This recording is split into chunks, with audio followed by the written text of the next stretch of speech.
What's up, internet? Welcome back to another one of my random assortment of videos. Today we're going to be looking at my current sim cockpit, the Next Level Racing GT Lite.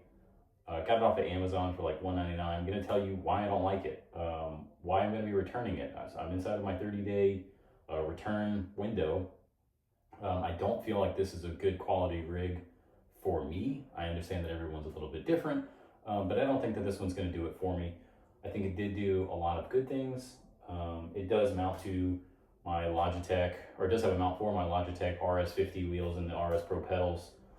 And it's pretty sturdy. I don't run full max force on it, but I think it's somewhere around 8 Newton meters. And it holds up. There's a slight bit of flex in the wheel itself on the bracket, but it's really not that bad for me. Honestly, as you can tell, I have foam and pillows wadded up in the seat because the worst thing about it is sitting in it, which is a non-negotiable for me. So between the seat, it creates like this hammock style, seated position because of the fabric. So when you sit down here, it creates a tautness for the back. But what it does is you sit in here, and then it pulls it back forward, but you don't get to like sit back into the seat itself. So I feel like there's a gap in the seat where my lower back would be, and so you have no lumbar support, and there's no adjustment in it. The back does have some adjustment for elevation. The front has some adjustment for elevation. You can adjust the foot pedals so that they're flat on the ground or they tilt up. I've tried plenty of variations over the last 30 days. I do not feel that I could get to a comfortable seating position. I think it creates lower back pain. It's very uncomfortable.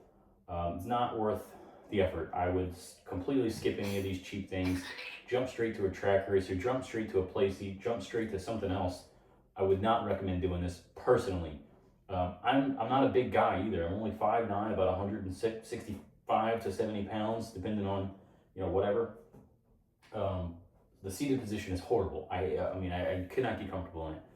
The second thing that I did notice that's not ideal is the foot pedals. It's really just two little clips that mount on to the bottom of the frame here for the foot pedal extension piece, whatever that you mount your pedals on. And under heavy braking, enough of it in a race, I find my pedals slowly, the entire assembly is shifting to the left because there's no way to lock it from side to side. It's two little screws, and all it does is creates a slight tension, but it's not enough to really like lock it down. So after a race, I find that like I'm having to put my right foot across my body to get to the gas pedal because pushing on the brake has slowly worked it over. So I don't like that.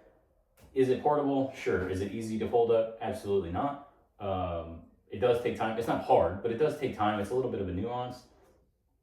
So I just don't feel like this is it for me. I think the price is very appealing. I think it looks cool, right? It does technically fold up. It can save the space.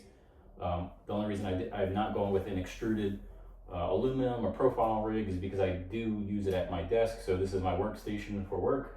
When I work from home, this is my personal gaming behind me. And so I just pull this thing in and out of this area, and I move my office chair out of the way. It's done its job, but I just don't think it's going to be enough. So what I end up doing is I get situated. Seated position I have here, I've got with my monitors. It works well enough, but the second I sit in it here, the second your butt goes down, it creates the tautness in the back, and then you just have this constant like, it needs to stay here, but the second you lean back, then it gets taut again at your sacrum, and then there's a pocket in your low back, so you don't have support. It almost falls into like a GT seated position, but without any support. I feel like that's one of those complaints that F1 racers, they complain about porpoising. It's obviously not that low, but it's the same concept as just like there's this gap in your lower back, and you're not bouncing because you're not in a real car here, but it does create kind of a similar effect. And so I find myself having to like sit more forward, have padding under the front, and have something under the back. And I feel if I have to add padding, foam, pillows, blankets all the other things that it's taken to make it a comfortable drive, then this isn't the seat for me. I don't feel like I should have to add anything to it. So I'm gonna be getting rid of it. I've got a new rig replacement, and again, I wanted to maintain portability. So for me, that was the primary focus. I wanted something a little bit more sturdy and that I could be able to move in and out here. So I went kind of a step between this folding rig and a profile rig, or an extruded aluminum or whatever, right? Just due to the cost of those, it's very quickly is going to reach, you know, $8,000 to $1,000 on the low end of buying, you know, rig metal basics or a track racer or something. But then you still have to add a, you know, $300 or $400 seat, unless you go buy a junkyard seat. I'm not going to buy a junkyard seat. I'm not going to deal with the hassle of it. Could you find something? Yeah, but I'm not spending the time going routinely or going to different shops or junkyards to look for it. So it is what it is. So what I've done is I have a trophy. I have a playseat trophy that is going to be taking the place of this. It obviously does not fold up, but it can be kind of flipped up and out the way. And I do have enough space in two of the corners of my office that essentially, if I needed to, I could pull it back, tilt it up, it's out the way. Even just moving it out the way, laying flat on the ground is probably still going to be okay. Just didn't have the space for something quite as bulky as an extruded aluminum frame. So I hope that helps.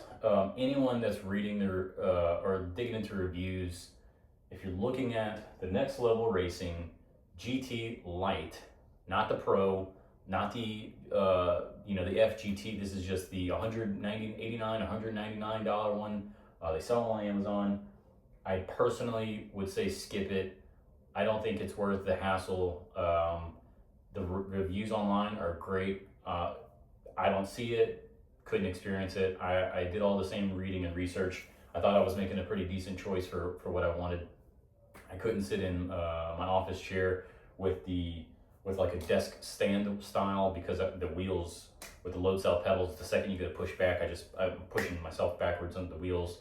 I did try to rig something up for a little bit so that I couldn't slide. It was a temporary solution, but I felt like I was still sitting way too high.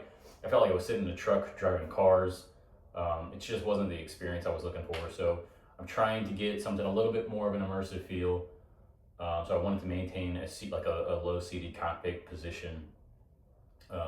So I would say skip it. Maybe the Pro's better. Some of the seating and material do look better than the other ones. This hammock style, it isn't it. So thanks for watching. Hope this provides some kind of valuable input to anybody else.